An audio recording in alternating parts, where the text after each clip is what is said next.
foundational principle, right? We must have our physiological needs met, right? So if we have sleep and we have water and we have food, we can get other stuff done. And it goes all the way up the cone or the pyramid to self-actualization, right? So the 4 components that I'm going to talk about: physical, spiritual, emotional, and mental wellness. Those components, I'm going to gloss over a couple of them, and not by real choice, but because we're on a time crunch, and I think the most critical pieces, that is the conversation that I'm beginning to have with CHROs around the nation and C-suite executives around the nation. The critical conversation I think that needs to happen is around mental wellness not being a taboo, taking mental health days not being taboo, taking a sabbatical because I'm about to have a breakdown, being okay, and not that all the cultures and all of the companies are going to aspire to that or be aligned with that, and that's the conversation that we need to raise even to higher levels, but it's becoming more and more pervasive that our mental wellness is a frickin' issue, and it's okay. It's okay to have it. Back when I was growing up, it was a taboo. My mom was a manic depressive, and that was shame, shame, shame, right? And if you came from abused homes or divorced homes, and it was more rare 40 years ago, right? But now, it's just a fact of life. So anyhow, the physical piece I just want to touch on for just a minute. We don't need to do breath work, but there is a Breathe to Relax app or website. So Breathe to Relax, because you guys can do what she did in 90 seconds. You can do that prior to your meetings. You can do it when you're in an anxious state, when your home life has interfered with your workspace at that time before the critical meeting, or your workspace is now overflowing into your home space, whatever, it's all a blend, right? Whenever you need to, you don't need to go to yoga. I'm an advocate of yoga. I'm an advocate of breath work. I'm an advocate of all sorts of exercise. It's critical to get out of us what's in us. But you can take 90 seconds. How many have taken an actual breath work class? Okay, a few of you. I'll give you a resource for that too. I think it's Susan Wellness Design. She's here in the peninsula. She's phenomenal. She's one of the first ones in California I ever took breath work with. It's 25 minutes. It'll kind of change your life a little bit because you're learning how to breathe. And even when we do the breath work like this, we need to Buddha belly breathe. It ain't pretty, but we're gonna breathe like that from our diaphragm and then suck it back in, right? So if we're doing those deep cleansing breaths, you need like 5 breaths, and you're good, right? You're good. Practical apps for your physical wellness. So many of you have Apple phones and Fitbits, and you've got Coach Online, right? How many participate in those online kind of things that motivate you? Okay, all right, a few. There's plenty of technology out there. I'm not going to rattle that off too much, but it's important. The practical day-to-day things for the physical piece, that's okay. I can do it on this one, honestly. So everybody stand up if you will. No breath work, but stay close to your chair. Please, please, please. You signed the waivers at the door, right? Okay, so please, please, please. Shoulders back, tum in, right? Breathe like you just learned how to breathe. And soft knees and shoulder width apart. Your knees cannot exceed your toes. Anybody who's ever had a trainer or a boot camp, your knees cannot exceed your toes, okay? You're gonna do a tap squat. You can't do it, just hang out, okay? Don't do a tap squat. You're gonna go down here, boom, and bounce back up, okay? Get up and do 10, 20, whatever you got in you, every couple of hours, okay? Every couple of hours. Yeah, right? Okay. She's pregnant at the same time. I like it. She's like, I'm going to make it through this. I'm going to make it through this, right? Yes, I am. All right, great job. Okay, good. Now you burn your 8 calories, right? You burn your 8 calories, and that, I think, I was going to fast before this. I ate a couple of spoonfuls of that chocolate. Oh my gosh. So that didn't even burn off that for me. But anyhow, it re-energizes you when you move, because how many of us are stuck at our computer all day long? Right? Yeah, right? And I work remotely most of the time. And I find myself on the freaking laptop all the time, whether I'm at Starbucks, I'm like the elf on the shelf, right? I'm in Starbucks, I'm in the library, I'm in my home office, because I don't like to be just in home, right, if I don't have appointments outside. So the idea is, you've heard this before, set a timer on your phone so that it will remind you to get your little tail end up. Every hour, every 90 minutes, every whatever. So it just reminds you, you need 2 minutes several times a day. That's it. I mean, to just, kind of stay energized. Those little practical tips, and you've got the 1 or 2 minute meditation thing to get you calm and centered again, that's going to help your daily life. Because not everybody, let's face it, not everybody's going to a yoga class, a cycling class, not everybody's doing it, okay? But the yes and with Amy was also prioritize you. Somebody else resonated with that. Prioritize you, put it on the calendar. Who said that? That was my big preach. Put it on the calendar. It's critical.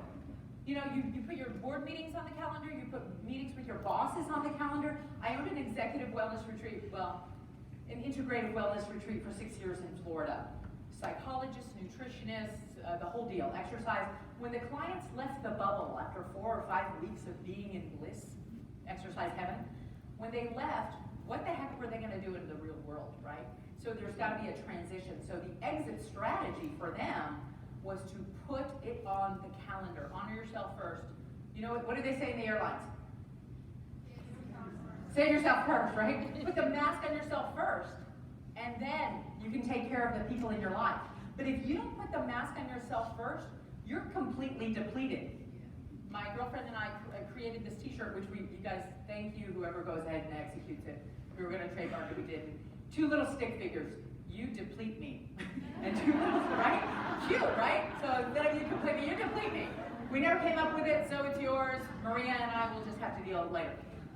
Anyhow, that's all I got on the physical part. There's tons of apps, there's tons of support online. Get an online coach, just move 5 times a week, and move throughout the day because it'll loosen you up. And mobility exercises like this, where you're just kind of moving your body, is going to just loosen you up and be better. And it'll help you to manage stress better. The spiritual piece, I'm going to gloss over this, not because it's not important, because it's controversial. So, and I'm in Northern Cal, which is different from Dallas where I live. So I'm a very strong believer. I have a very strong faith. It's grown over the years exponentially. Many, I won't say most, I've got numbers. Thought leaders, whether it's Simon Sinek, Oprah Winfrey, Deepak Chopra, all the celebrity that we love so much, Brene Brown, they all believe, Tony Robbins, there's a spiritual component that most excellent leaders have because there's something greater than themselves. And whether it's a search for you, like Eat, Pray, Love, whether it's the Torah, the Quran, or the Bible, people of faith have more grounding and more peace statistically. So get you some. I'm moving on from that, okay? Because I think that get you some. Get some of that. It's good stuff. I could preach all day about that, but I won't, so that you don't thank me later. I think the important stuff around the burnout is how we're showing up every day. And, we had this coveted, I've done some workshops recently and some masterminds on executive presence, separate from EQ and EQ. We all want more of those things, right? Does everybody know what the formula is for executive presence? Who's got some input? I know Doris does. Who's got some input? Yeah. Who thinks it's about charisma, personality, and the way you dress or look? Anybody? No? Okay. Well, what I say about executive presence and EQ, by the way, which I was told I needed to read that book about 12 years ago by 3 different clients. I said, I think maybe the universe is trying to tell me something. I have gotten a lot more EQ, thank God, over the last years because who was our last speaker? Fleur. I'm an 8 in Enneagram. I'm a high D in DISC. I don't know what Myers-Briggs is, but I've got lots of those things, and I'm I'm very dominant, I'm very assertive, I'm a survivor of sexual abuse, I'm a survivor of divorce, I'm a survivor of alcoholism in my family, I'm a survivor of my military dad raising me with 4 brothers. So I'm a survivor. And then I'm sort of like some friends in the room, I'm a survivor of the automotive industry as well. And that's probably the placard that I get, not the others. So the emotional piece is part of the EQ and part of the executive presence that we may or may not want more of. It starts from the inside out. I think these conferences are terrific. I've been a conference junkie most of my life, whether it was Tony Robbins or Dale Carnegie. I've been in sales most of my life. So whatever, it would pump me up. How many of you guys go to these 2 or 3 times a year? Anybody? Yeah, okay, so a few of you, right? And I know Doris does too, and she's a big advocate. I love these conferences. They re-energize me.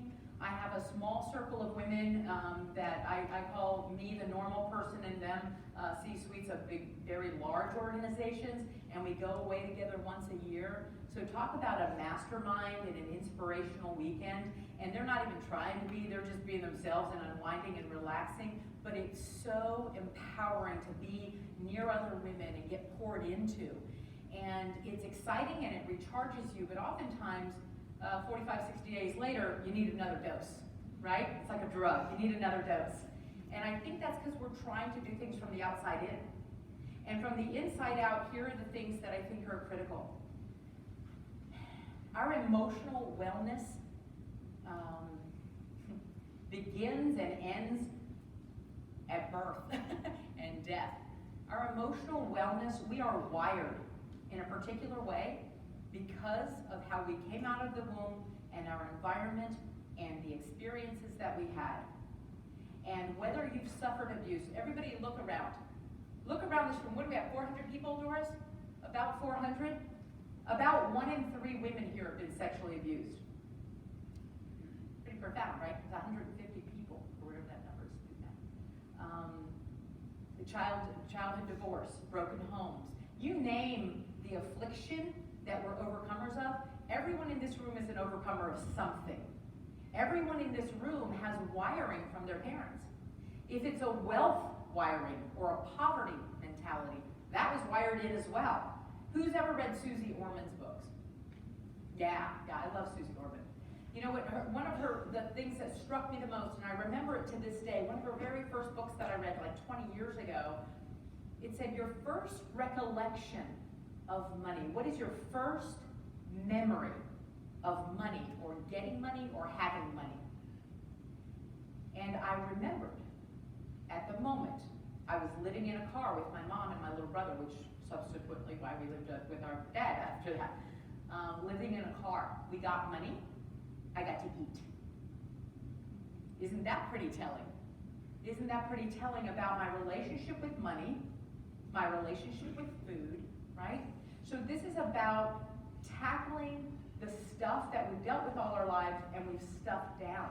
You may not have anything that profound, but we've all got stuff. And if we're not dealing with it from the inside out, right, then we're expecting the external to happen. And we're expecting that to pump us up, that to change us, that to motivate us. So the number one thing in emotional wellness I say is you've got to feel your feelings. Don't stuff them. I've stuffed them before, right? Don't self-medicate with food, wine, exercise, sex, shopping. It's all the same, by the way. It's all the same drug. It is.